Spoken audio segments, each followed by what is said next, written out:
Good morning for somebody and good afternoon for somebody else.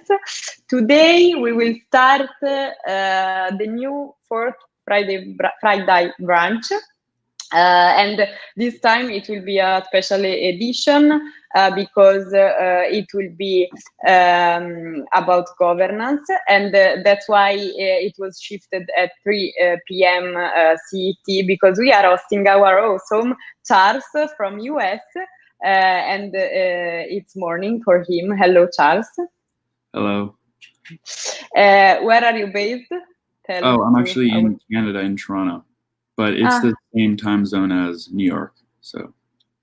Exactly. So for him, it's 9 a.m. So grab your favorite beverage for the time of your place, and we can start. And as usual, to break the ice a bit, we will make Charles some personal questions about himself.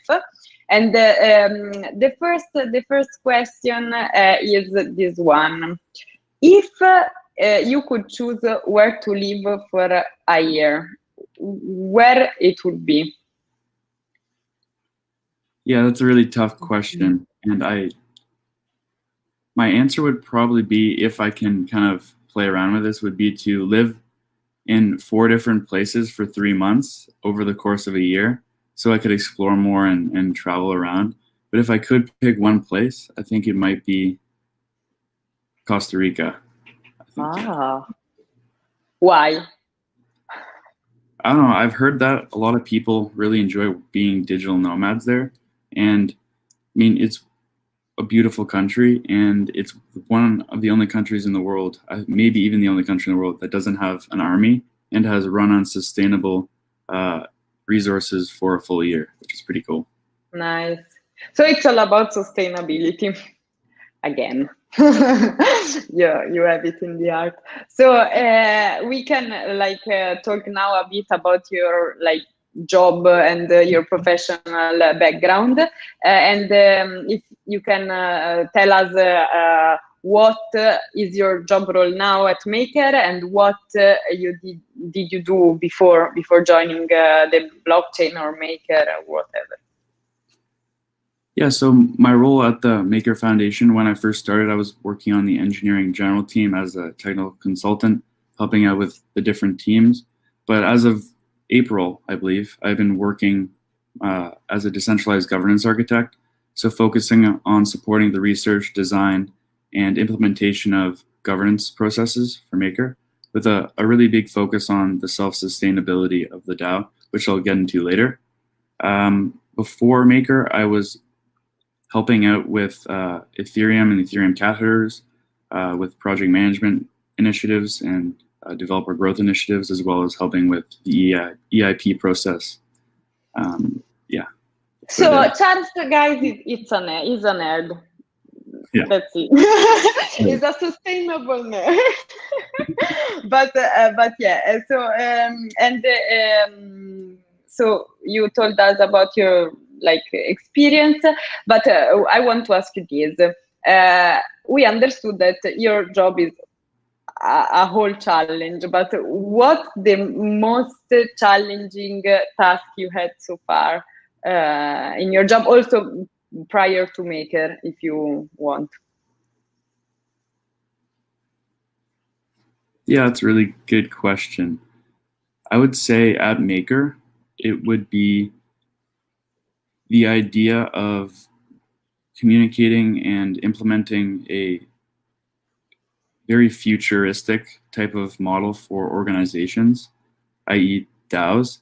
And at the same time, the world is so focused on perfecting the current state and structure of organizations.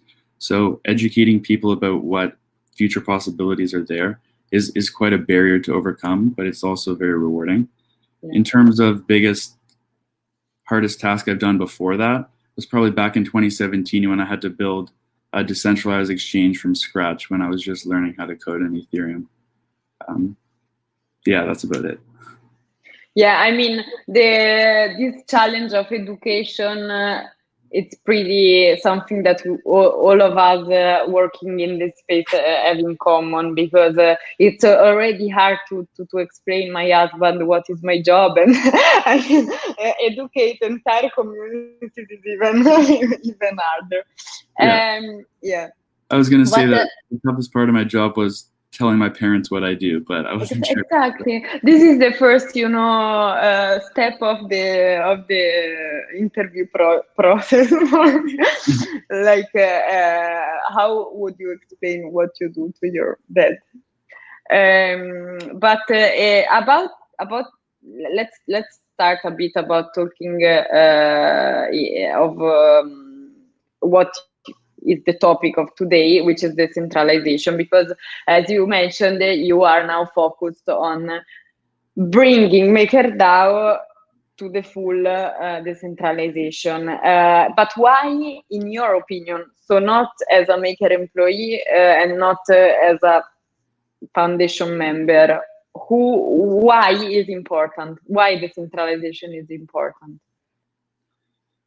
Well, there are definitely a lot of reasons why I think decentralization is important, but my favorite one as of recent is the idea that so many startup founders and businesses today really go for the long-term idea of going public or exiting or getting acquired.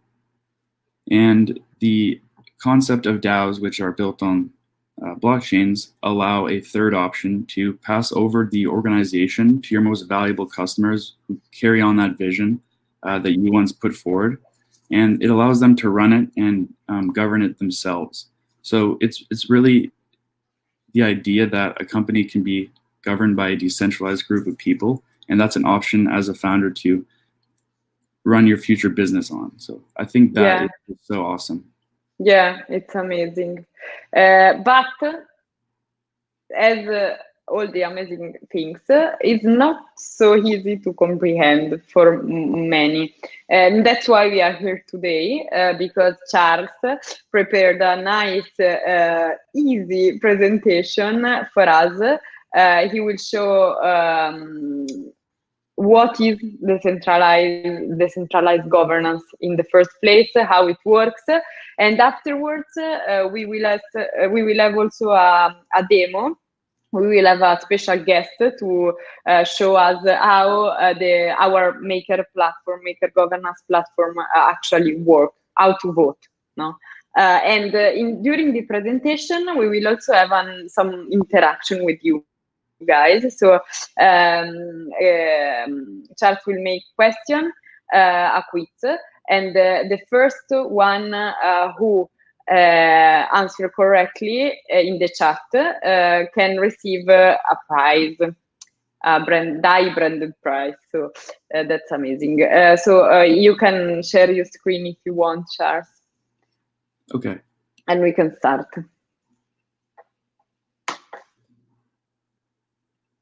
Just 1 second. Yeah. I will disappear.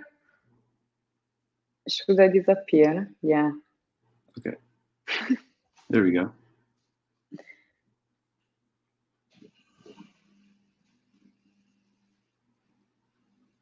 Here we are. We're good? Yeah.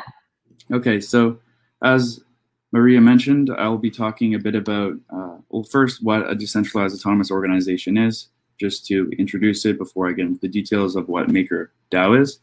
And it's titled The Road to a Self-Sustaining DAO.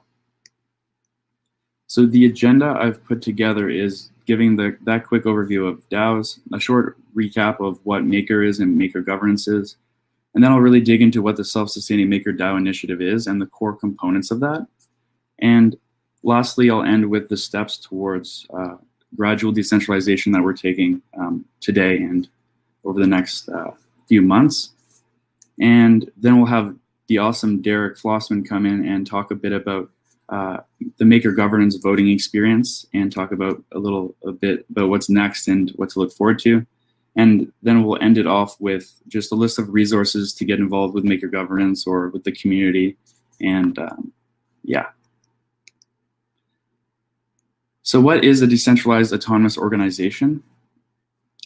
In short, I like to say it's an organization that is governed by a software protocol or software system. And the decentralized aspect of it means that no one entity has the authority to make and enforce decisions.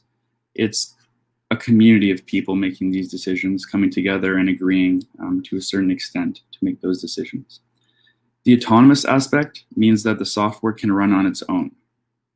And lastly, the organization, which is probably the most straightforward part of it, is that it's a group of community members that create their own rules, such as fund management through governance.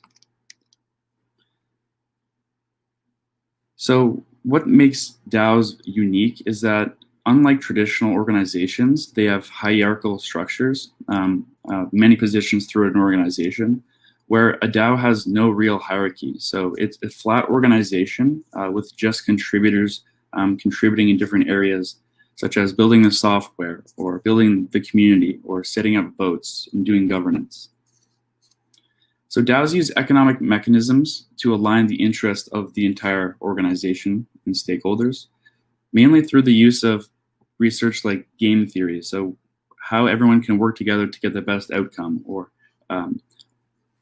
other situations in which people wouldn't benefit and that. So it's really based on that kind of research. And of course, there's token incentives as well. So you have to have some sort of value benefit for participating in a DAO and interacting with other people and using that token as well. So in summary, instead of a central entity that would be coordinating participants, it's governed by community governance that are put in place to achieve the most beneficial outcome for the DAO in the long run.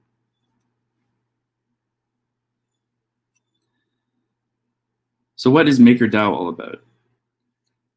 Just to recap what Maker is, in my favorite way of doing so is saying it's a decentralized organization that's dedicated to bringing financial stability and transparency to the world economy. And I love this diagram because it really shows how many stakeholders there are in MakerDAO. And as you can see, it all revolves around the Maker protocol. And then there's three main pots if you want to. I'm sure you could subcategorize them as well. But you have the maintainers, the people who build and maintain the software protocol. The users who use the products, such as holding DAI or opening up a vault to where you put your collateral up and draw a DAI loan and use that to your benefit. And then when you're done with it, you pay it back. And then lastly, what I'll focus on today is governors. So the MKR holders themselves who have the power to make the changes and evolve the DAO, and also risk teams who provide recommendations on what is best to go forward with, things related to the protocol, as well as just general collateral onboarding activities as well. So the Maker protocol is a smart contract system that backs and stabilizes the value of the DAI stablecoin. And DAI is a collateral-backed stablecoin, which is soft pegged to the US dollar. And lastly, we have MKR, which is that governance token used for maintaining the Maker protocol. And on the right, you can see this beautiful diagram. May look a little confusing as well, but it highlights exactly every component of the entire Maker protocol.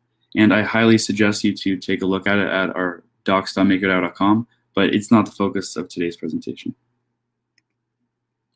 So the next stakeholders, as I mentioned, were the DAI holders. So people who either hold and or use DAI every day or every so often, but they can really trust that stablecoin to have the same value today, tomorrow, next month, and so on. And then we have the vault owners who use and have opened a vault, where vaults facilitate the generation of DAI against the locked up collateral, as I mentioned before. The maintainer stakeholders are the developers, so they're the ones who build and maintain the protocol. We have the oracles who enable the use of price data for various assets to determine a number of important decisions across the protocol. And we have keepers, which are independent actors that are incentivized to contribute to the system by performing necessary functions related to the protocol. And lastly, my favorite aspect, which is maker governance, which is governed by MKR token holders deciding how the system will evolve over time. And maker governance structure is actually one of the oldest on-chain voting systems in Ethereum, where every token that is locked into the voting system equals 1 vote. Outside of the actual voting, Maker uses a variety of signaling tools and discussion channels, such as community calls each week, governance calls each week. We have a forum system where we talk about everything related to risk, community, oracles, protocol development, and a lot more. And we also have on-chain polling and voting, which I'll get into in a bit. So the first question I want to ask everyone is, what does MakerDAO revolve around? Option A is the Maker protocol, B, the maintainers, C, governors, and D. Oh my God, they already answered. Well, I can't see the chat. What was the first answer? Yeah, you have to open the chat. They Pex answered A. Nas answered C. Which is the, no, don't text it. I will. Which is the correct answer? The correct answer is A. Hey, so Pex won the special prize, which guys, now I can tell is a DAI pair of socks, brand new. So afterwards, Pex will give me your address, and we will ship them for you. Okay, guys, if you can, because there are some questions in the chat, can you please use the button that you see here in the bottom? There is ask a question. If you can write your questions there, both Jesus and Tolga, after the presentation we can address without losing the questions. So if you can copy paste the questions in the ask a question button. Thanks. Okay, Charles, you can go ahead. Sorry. No problem. So I think we have 3 other questions. So this was not the only one. So you still have a chance to win something. So don't be disappointed. The next topic I wanted to cover was really what community governance means to MakerDAO and what it contains. So MKR community governance is a really powerful responsibility. And as an MKR holder, you have the opportunity to decide on specific collateral assets that are added to the system in order to use to take out DAI. You can set the amount of DAI that can be borrowed against that collateral. You can determine the certain ratios and metrics related to those collaterals as well. But you can also vote in parameters that are related to the bigger system. You can also vote on things such as adding new features to the Maker protocol. As of recent, we just upgraded the liquidation system, otherwise known as the auction system. And MKR voters had to go in and vote and decide if they think that's a good idea to be added. It's the final step in implementing a change to the Maker ecosystem. And lastly, you can decide on proposals that aim to improve Maker, either the protocol or Maker governance processes in general. And of course, there's a lot of other things you can vote on, but those are the top ones in my mind. So what types of voting do MKR holders have to interact with? Well, we have 2 options. There's governance polling and we have executive voting. So governance polling is really a way to signal and gauge sentiment towards a specific action. For example, if we want to add a new collateral type to the protocol, a governance poll would go up and they would vote on it, and ultimately with the result of that, it would determine if an executive vote would happen after that. So the governance polling is really that gauging of sentiment understanding what the Maker governance community wants. And then the executive vote is where people are actually voting to implement that change. So let's say you want to update a software piece of the Maker protocol. It would be included in the voting of the contents of the vote. So when the vote passes, the changes are implemented after a short period of time. So the protocol would change exactly after that executive voting has been wrapped up.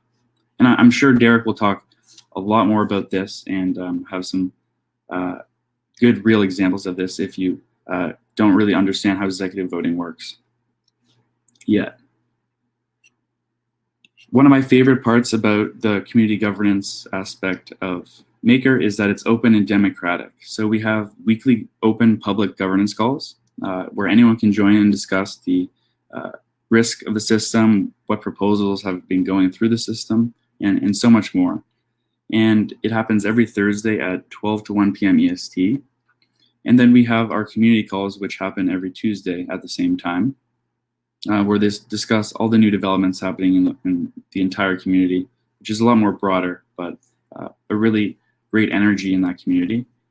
And we also have our forums, which have been growing extremely well, and every good conversation happens there. So I'll show you that at the end in the resources, but it's definitely one of my favorite parts of Maker governance.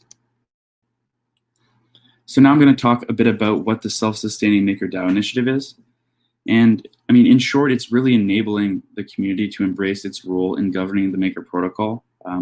And the Maker Foundation is putting these pieces in place to set the core structure, but really it's about the whole community gaining that practical experience in running the DAO themselves. So this initiative is really kickstarting that and helping it become a reality.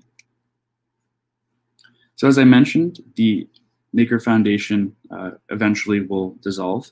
So decentralization has been a very big core principle of Maker since 2018, I believe. And with MCD, aka multi-collateral DAI, has been delivered, it's time to accelerate the decentralization of Maker.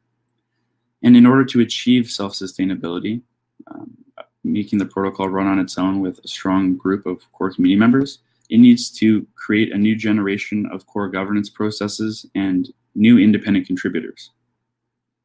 And lastly, of course, the Maker Foundation only has a finite runway and will inevitably run out of capital. So we need to prepare in advance for the community to take over that ownership.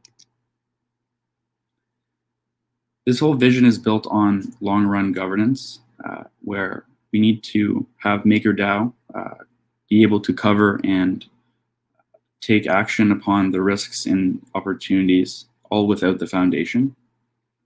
And with that, we need governance processes that are well-defined and clearly understood by the entire community, which includes things such as very well-polished technology that is able to be iterated on, documentation, and one of the most important things is having a practical knowledge share system from the current contributors to the future and new contributors. And we need to start this process while there's still plenty of time so that community can get that practical experience with running the DAO before the foundation dissolves. So we have question 2 now. Which of the following is a core principle of Maker?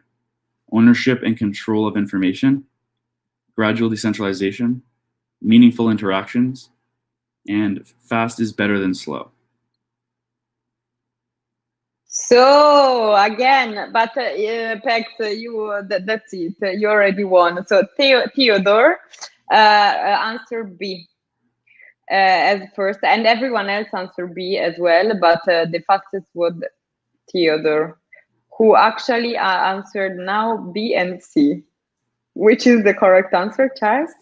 Well, the correct answer is B, but we do employ meaningful interactions, but that's not a core principle. So, Theodore, socks for you as well. You can reach me out for the address and I will ship you socks. Thanks. Sorry, Pex, but I mean, one socks is enough. Okay, go ahead, Charles.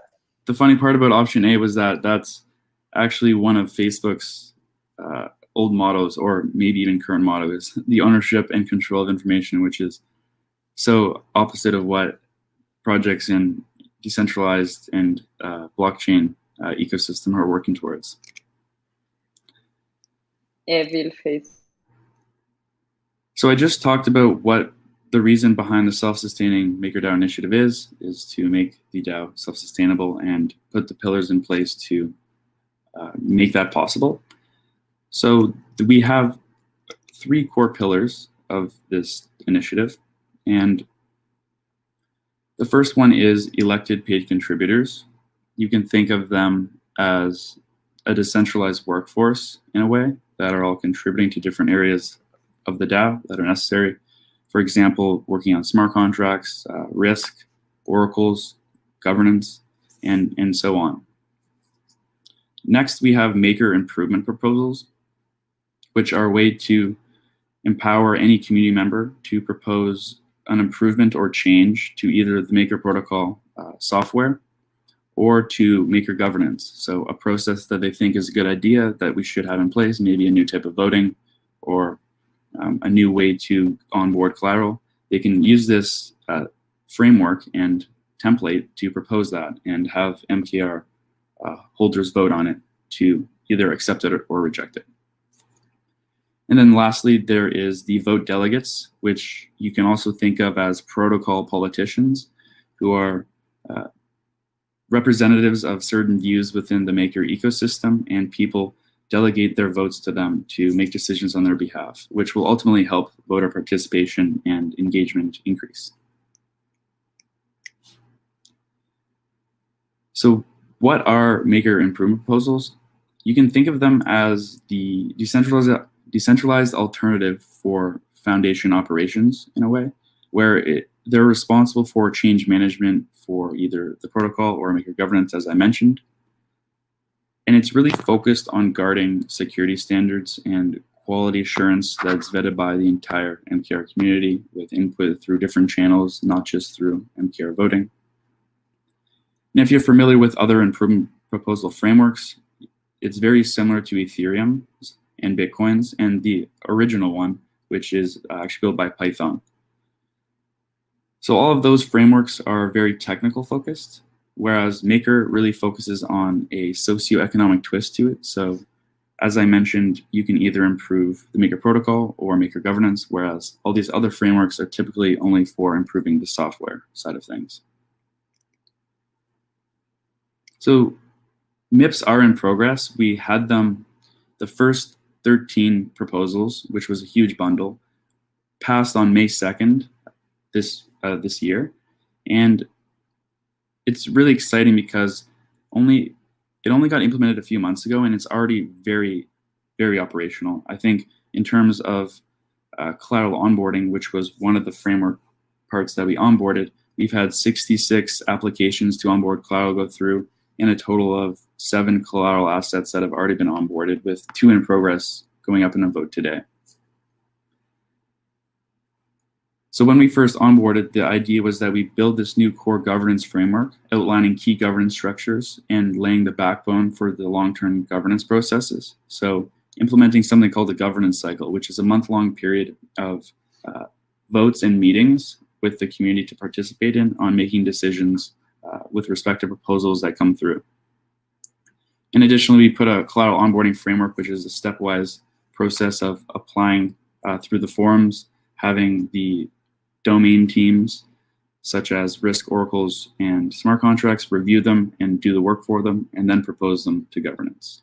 So both of these are now formalized, and it's been going very well. Question 3.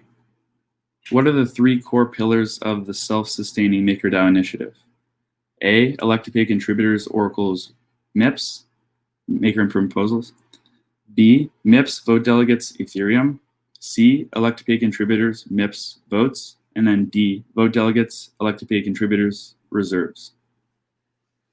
So Tolga, first one who answered, voted D. B? D, like dummy? Oh, no, that's not correct. Not correct. Then we have again Pex with C, Theodore with B, but again the same people. And then Jesus, the first new one, who answered C. Yeah, C is the correct answer. Okay, Jesus, you will receive the socks as well. And Theodore and Pex already had socks. Congrats, Jesus. Okay, we have one more question, so someone else can still win socks. Okay. So as I just talked about Maker Improvement Proposals, the second one of the core pillars is the EPCs, or the Decentralized Workforce. So they really work on the security, maintenance, and long-run development of the protocol, and all of this requires a decentralized workforce. And it could be a wide variety of things, such as community development, marketing, how to handle social media and the websites. And it really goes a lot beyond that, beyond the original domain teams, which I mentioned. So the important aspect behind EPCs is that we require humans to be involved in the Maker ecosystem. It's not just about the software and the code. So they're necessary to participate in the risk management, collateral onboarding, and overall stability processes required to keep DAI soft pegged to the US dollar. And the most awesome thing about EPCs is that they're paid by the protocol directly through governance, and they're also onboarded through governance. And they have a radically transparent, flat form of organization. It's just a really amazing thing that people can get onboarded through a software protocol to be then hired and paid through that software. And this has not yet been implemented, and we're working on it, but it's just such an amazing, innovative piece of content. So the last one is vote delegates. And vote delegates are people who vote on behalf of those who have given their MKR to them, where they are. So the really important aspect of vote delegates is that it empowers smaller MKR holders to have a say. So right now there's people in the Maker governance ecosystem who have a lot of MKR and have a big impact on those votes, given that it's token weighted. So every token that they hold equals one vote. And the smaller MKR holders may feel like their vote doesn't have a huge impact and can't make a big change to the current outcome of votes. So if there's a vote delegate, a big group of smaller holders can delegate their MKR to that person, ultimately making their vote more powerful if they align with those person's views. So you can view these vote delegates as a bridge between voting and public discussion, bringing governance to a healthy state where decisions are made based on publicly available reasoning. So vote delegates are really kind of like that politician, where they're out in public, talking on calls, in the forums, sharing opinions, getting people's ideas, and representing them. And vote delegates are really critical to ensuring that community can effectively control the future of elected paid contributors and MIPs. So that summarizes the 3 core pillars of the self-sustaining sustainable DAO initiative. And now I'm going to talk a bit about what our next steps are towards gradual decentralization and eventual dissolution of the foundation. So we have to get to safety first. And today, like I mentioned, we have MIPs, but we don't have EPCs or vote delegate solutions in place yet. Yes, we're working on them, but they're not totally in place yet. And the community is talking about them quite a lot recently. So we're seeing progress, but 2 of the core pillars are still a work in progress. And the thought behind this is, with proposing these new research ideas and concepts on the forums and on calls, it's really tempting to try to get these 2 solutions perfect for the first time. But the foundation believes it's better for the community to put a framework in place and iterate on it continuously. So having a system like MIPS allows people to put solutions in place and improve it over time, and not just kind of work on something, replace it, work on something, replace it. And lastly, the the next step is a really big focus on getting core community members to gain their practical experience in running the DAO, such as doing community development work or getting onboarded as a contributor to do smart contract assessments for collateral onboarding, and all these different opportunities for people to get involved with either working for the protocol or participating in governance. So here's the last question. Which of the 3 core pillars is already in place? A, MIPs Framework, B, vote delegates, C, elected paid contributors. So Tog answered B. B? No, I know. But then he also answered A. So also Toga won the socks. But please pay attention, because guys, this is a easy question. Come on. So we already have MIPs, and if you go on the forum, you can see a lot of them, right, Charles? Yes. So we've actually seen a lot posted this past week, but I think in total we've seen 30 MIPs proposed, but in total of all proposals, it could be around 30 to 40, and that's just in a couple months. So people are really thinking hard about how to improve both the protocol and governance, which is amazing. Yeah. So now, oh, sorry, I cut you off. No, are we going to show now the demo? Yeah, so I was going to pass it on. Yeah, no, wait. We have some questions before. Oh. Before the demo, sorry, I'm announcing the winners, who are Jesus, Pex, Toga, and Theodore. So if you guys reach me out at mariamakedao.com with your address, I can ship you the prize. Let me, how can I put again my camera on? Wait, because I mean, you have to see my pretty face, guys. Come on. Here I am. Okay, so we have 4 questions from the audience. The first one is, I have seen, you can also read the question, Charles, in the Ask Question button below. So I have seen many times people announcing that they are developing a DAO. You come across benchmark with MakerDAO questions. How did you achieve to be main trademark on DAO? Why? I think the meaning here is why we are benchmark. I mean, I don't know. The question is the last one. How did you achieve to be main trademark on DAO? So trademark in what sense? So if you can, yeah, many people benchmark with MakerDAO. So it's benchmark, not trademark. I understood correctly. So why people make the example with MakerDAO when they start a DAO? This is the question. Okay, yeah.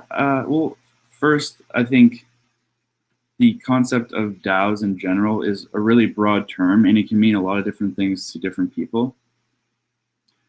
For example, a DAO could be a small group of people who all own access to a treasury, and they get proposals incoming, and they just vote on them internally.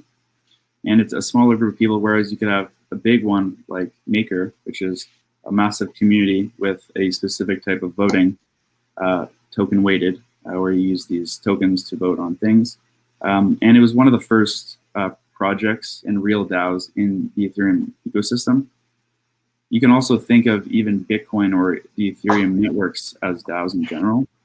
But I think many people use MakerDAO as a benchmark because it was one of the first projects out there to use on-chain voting and decentralized governance. So I hope that answers your question. And also because we are awesome, come on. The DAO is awesome. Next question is from Jesus, and is about delegate voters. delegate voting. So the question is when it will be available, because I think that a lot of communities, and in this case it's Crypto Plaza Spanish community in Madrid, they want like to participate in the governance as a, you know, and they want to know when it will be possible. Yeah, so I think Derek can also talk a bit about that after his demo, but the vote delegation concept is currently in progress. The community is talking about it a lot. But before that, we need to redesign the current voting contract, which allows voting to happen. So it's kind of a dependency on when we fix that contract or improve it rather, and vote delegation will be built on top of that. But Derek can also touch on that after. Okay, so we will focus a bit more on this with Derek later. Then we have another question, which is, what are the criteria for polling? Criteria for polling. So there's a few different ways on how polls are put up. One, if you're in the forums and you want to signal something, you can put up a little forum poll in there. And if there's a good amount of people supporting it and a real use case for doing it, it gets put up into a vote on the voting portal. And once that vote results are done, it could then proceed to an executive vote and actually have those changes implemented. But there's also different types of polling ways to come about it. So that one is more in urgent situations or things related to monetary policy. They can happen on a weekly basis, so Monday poll, Friday executive. But in the monthly cycle, polls are scheduled throughout the weeks. So there's a poll in the second week of the governance cycle and in the third, and then in the fourth, there's a final executive vote. So there's a bunch of different ways to go about polling. Cool. Okay. Guys, if you want to learn a bit more about governance cycle, there is a nice blog post, I think, explaining it. I will post it soon. In the meantime, if we want to start with the demo with Derek, I will invite him on the screen right now. Derek, I hope you're ready and not in your pajama.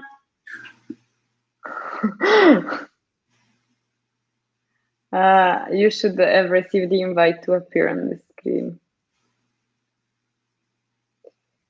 Rejected. Why?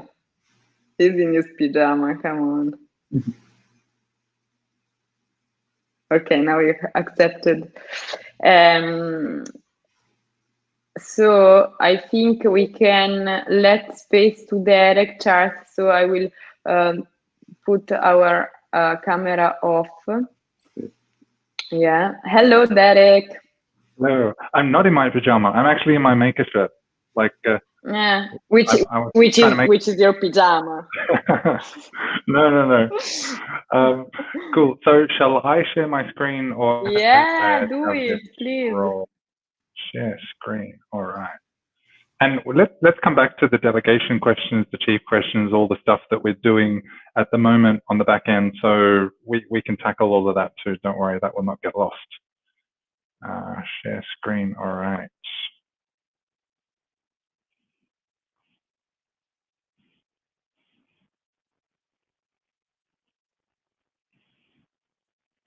All right, Maria, let me know if you can see my screen, or Charles. Yeah, we can. We are muted to let you speak. Awesome, thank you. Okay, so yes, I'm Derek Flossman. I'm a product manager. I work on governance. I work quite closely with Charles with regards to governance processes. I work with the smart contracts team for releasing new executive spells, and those, of course, go through the governance portal. And in terms of the portal, I work with the development team on making sure that we have polling, executive voting, that we have access to information. So what I thought I would do for those that are not familiar with the portal was give you a very brief little walkthrough. I have about 5 slides. So introduce you to the portal, what's there, show you the executive voting information and what information is actually present on that page, and then how to vote on an executive and some of the future enhancements, which is where I think we can get into some of the cool stuff around the questions that you guys had with regards to delegation, and maybe someone's going to ask layer 2 questions. I saw there was a status person in the comments. Yeah, all interesting stuff. So, but first, the governance portal. So at a high level, it's a pretty simple interface, right? You've got polling, you've got executives, you've got modules, and a voting contract. So like Charles said, there's a particular process flow here where we have communication and discussion in the community. We have Rocket Chat, we have the forum, and all of these discussions come together in a poll. And the governance facilitator, who is an individual, he's called Long for Wisdom. He's been voted in by the community, and he creates these polls that get put onto the portal. And they are non-binding, but on-chain signaling. So again, like Charles said, it's very much about understanding the community sentiment and having a good idea of, okay, what is the community looking to vote on? And this gives us a good idea going forward into the executives on what those formal binding on-chain proposals should be. Now, in terms of sort of timeline here, these polls are typically posted on a Monday and they last till a Thursday. And the outcome of those parameters that are voted on then, as I said, go into the executives. And so with the executive screen, you've got all sorts of risk changes can be introduced, the stability fee, debt ceiling, DAI savings rate, auction parameters, different collateral types, new collateral types can be added or removed, and also oracle changes if we're adding white or dark feeds. And something I don't have on here, but is also included, could be onboarding, offboarding individuals that the community votes to participate in governance or act as representatives. So yeah, this is really the main screen where people vote and participate and really put their MKR to work by standing behind a particular proposal and putting it forward to enact these changes. Now, the third one that at the moment, not many people, well, no one has used and not many people are probably familiar with it, but is the modules button. And at the moment, there's only one module in there, which is the emergency shutdown module. And we've got a lot of information about this on our docs.makerdao.com site. That essentially it's a security measure in place. If something were to go wrong, then we can shut the system down and make sure that people's funds are safe. So at the moment, that's the only module that's there, but we are planning on building this out to include other modules that will make the governance process easier and less of a burden on the weekly proposals that are created. Because you can imagine that with all of these items, the stability fee, debt ceiling, DAI savings rate, there's a lot of parameters that can be changed. So if we can be able to include and incorporate those into specific independent modules, then you remove a lot of that burden from this polling to executive phases. So two that we are looking at are the debt ceilings, so a more automated way, and then also the DAI savings rate module, so another more automated way of changing those parameters. And this is probably a good example of where MIPs and the Maker Improvement Proposals really feed into like actual real development, because these proposals require parameters, thresholds, boundaries, and different constraints so that the game theory all comes together in the right way. And those discussions happen through MIPs, and that formal documentation helps support what I would build with the development team and the smart contracts team to help kind of complement it. So it's kind of a nice way to show how it all comes together. And then the final one on here I have is the voting contract. So this basically shows your balance as an MKR participant. And yes, so it allows you to create a voting contract. Of course, MKR has to be locked in the chief in order to participate in voting. It enables you to show the total amount of MKR, what you have locked, if you'd like to add or remove MKR, and any linked address. And in this case, any MKR that you have locked is securely locked in the chief. It can only ever be removed back to the address from which it came. So it's a very secure contract, and that has been put in place on purpose so that MKR could not go to other addresses. So at a high level, that is the governance portal. And in a few screens forward, I will show you some of the things we're thinking about improving this site and making it a bit more modern. But first of all, let's kind of dive into the executive voting page. So that's cool. Sorry, Derek, if I interrupt. Yeah. Sure. This is super cool, and I want to know. This is a snapshot, right? A screenshot. You can, yeah.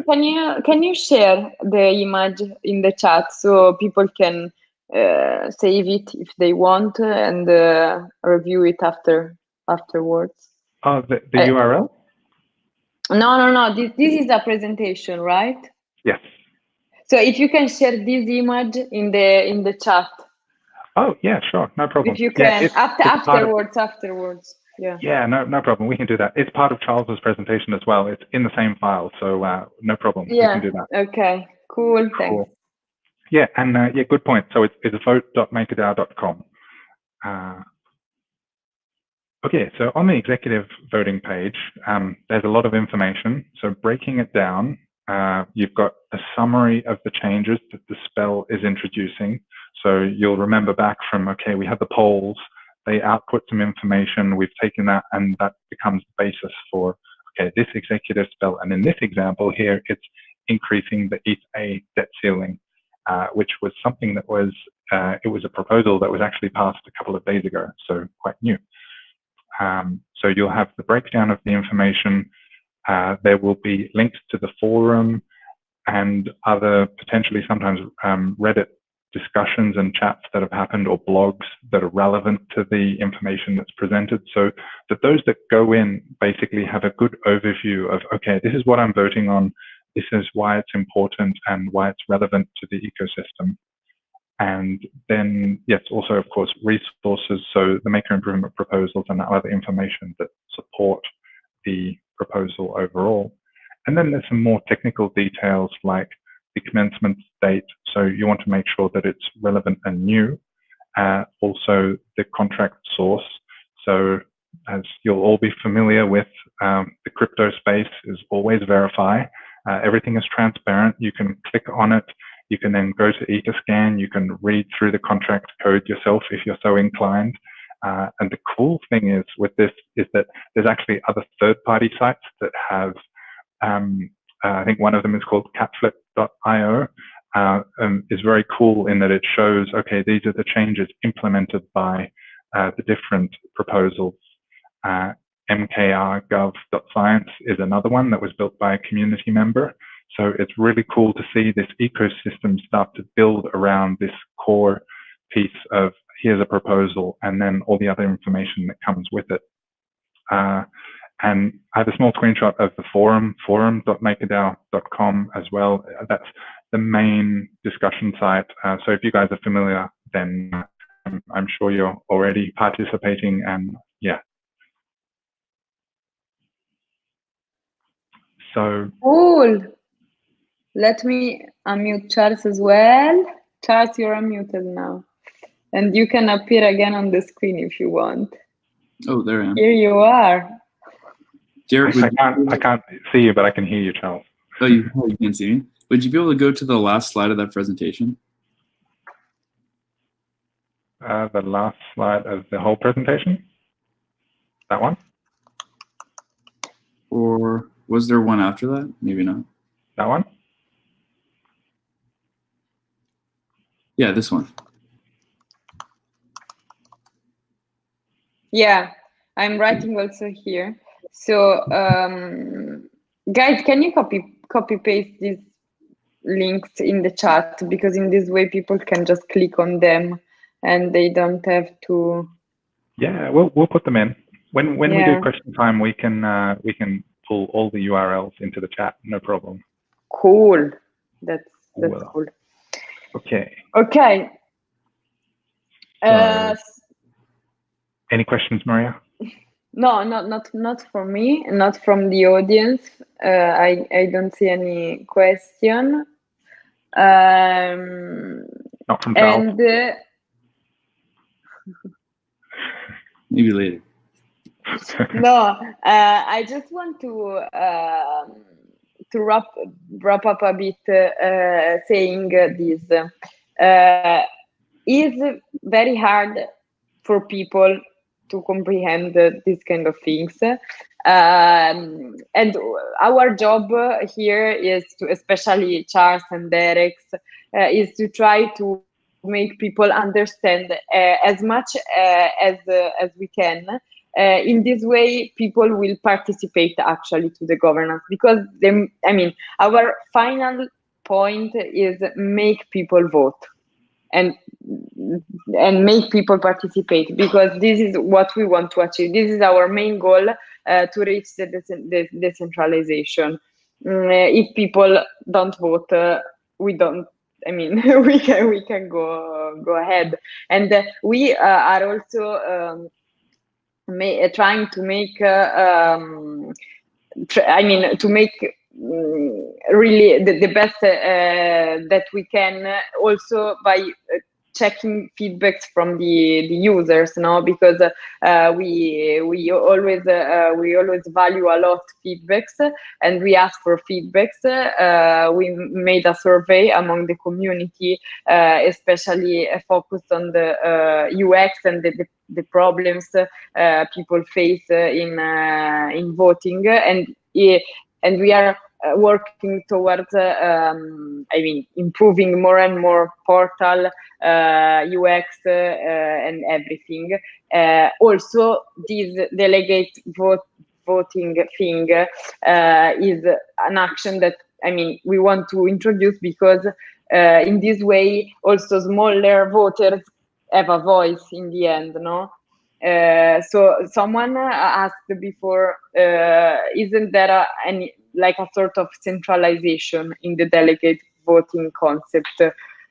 From my point of view, this is not true, because it's completely the other thing. You are including everyone in this way, no? You are allowing also the smallest to be heard. So it's not centralization. This is completely the opposite. But I want to also to hear from Derek what he can answer to this question. So yeah. if you think.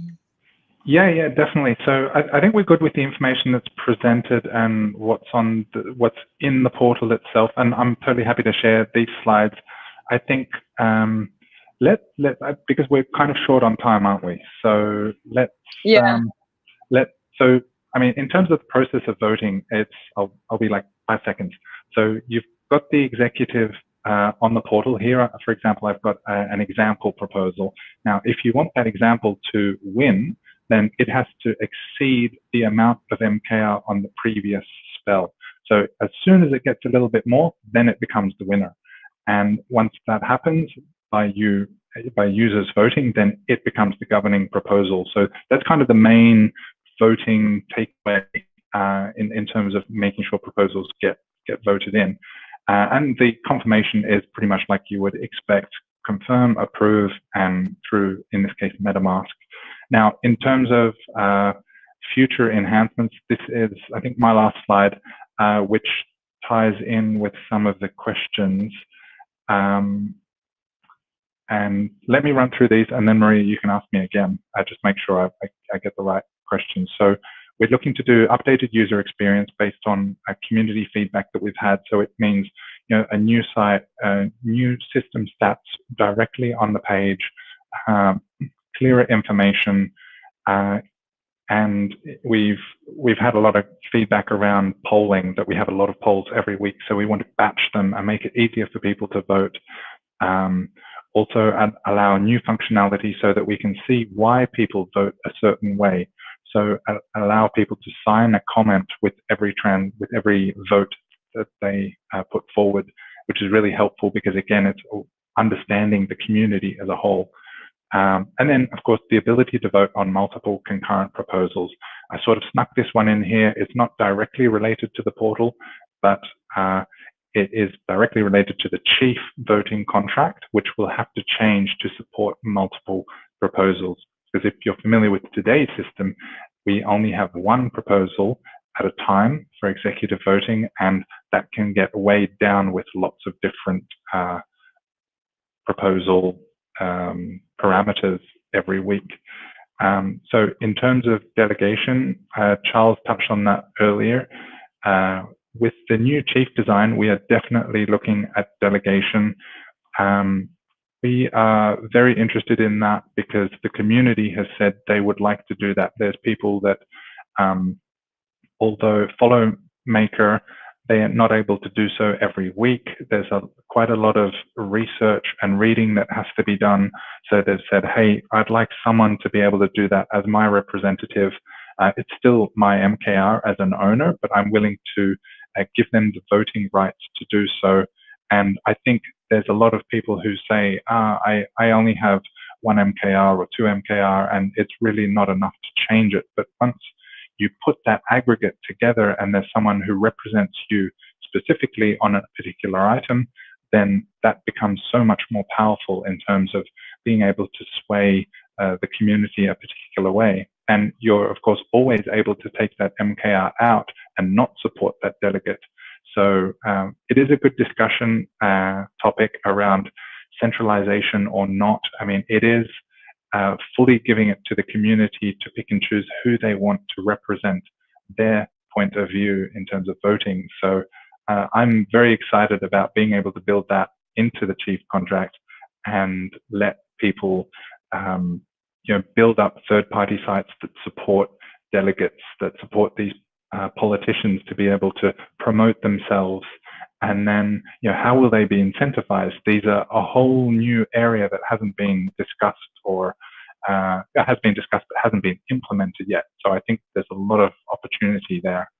And because of time, Charles, did you want to say anything about these slides? We'll share the links.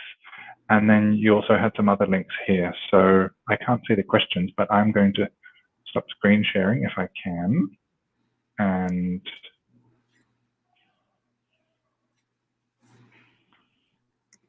hello there. Hello, I'm back. Okay. What did I miss? No, I think people were interacting in the chat, and the chat was actually answering in the chat. I think you guys basically covered also the previous question there. There was one more from Jesus. But Charles already asked. So Jesus asked, in what type of decision does it make sense for the community to vote? And Charles answered all votes, which is true. Jesus, you have to always vote. Everything counts. I mean, if you, Derek, want to answer in a different way. No, I agree. I mean, the foundation is a community member like anyone else. Yes, there are a lot of developers building on it, focusing on different elements of the work, but we are just the same as anyone else participating. So I'm all for all votes, absolutely. Yeah. Would you able to share the list of resources? Can you hear me? I can hear you. Share the list of resources. I heard some weird feedback. I was saying, oh, okay. Oh, this means Maria can't talk anymore. Oh, wow. Yeah, I'll just share it quickly.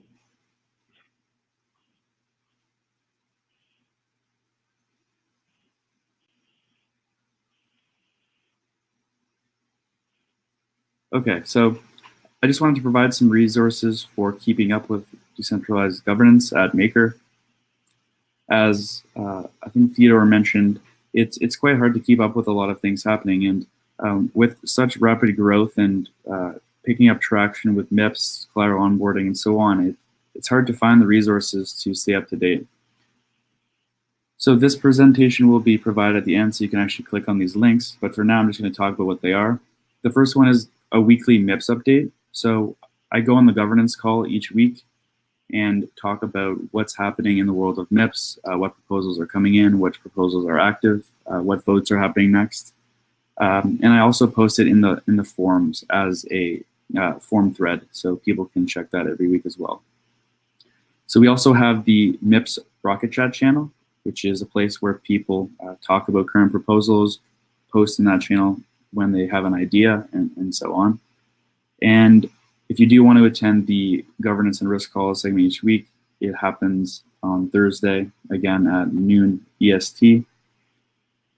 We also have the Maker blog. So every month we do a big recap of everything that's happening in governance. So if you don't want to tune in every week or even more frequently, you can tune in at the end of the month and see the highlights of everything that's happened, ranging from proposals that went through or got rejected, all the votes that happened, events that happened, and a lot more.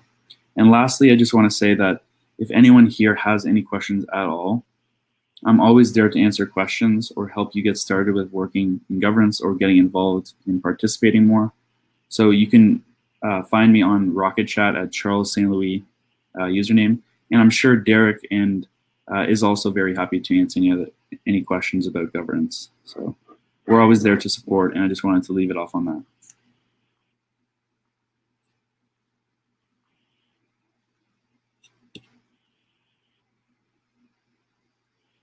I can't hear you, Maria.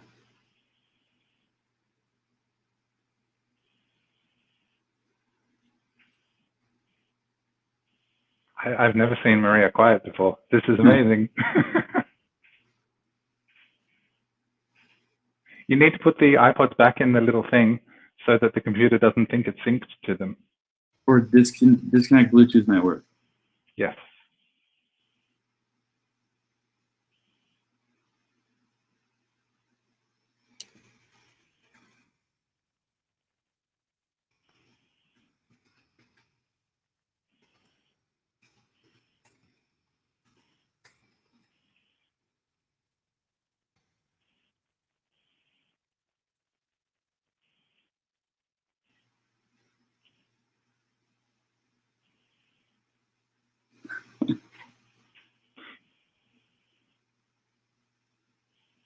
Maybe she's just messing around and she's pretending to be mine.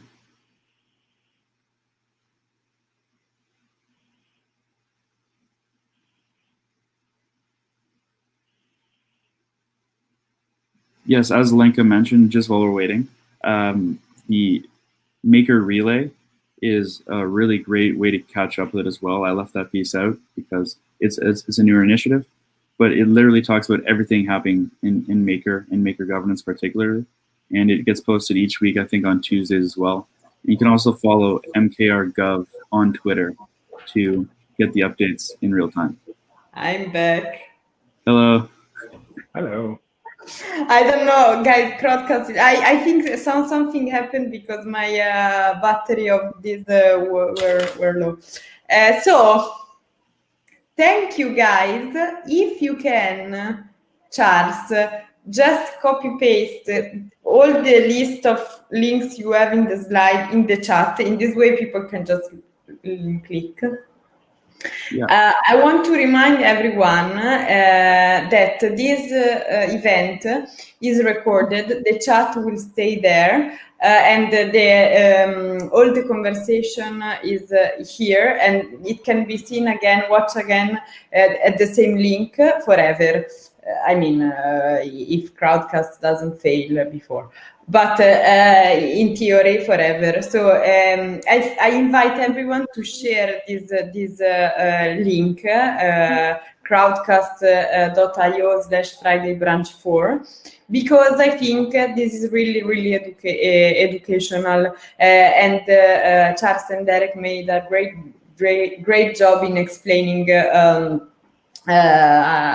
governance to dummies who are us, and Jesus will also translate the event in Spanish probably, so that the Spanish community can watch it as well. Okay, and that's it, guys. We are a bit run out of time, but it was worth it, I think. I thank you a lot for your participation and your expertise that you shared with us. And I wish everybody a good weekend. Thank you. Thank you. Bye, guys. Bye, everyone. Bye.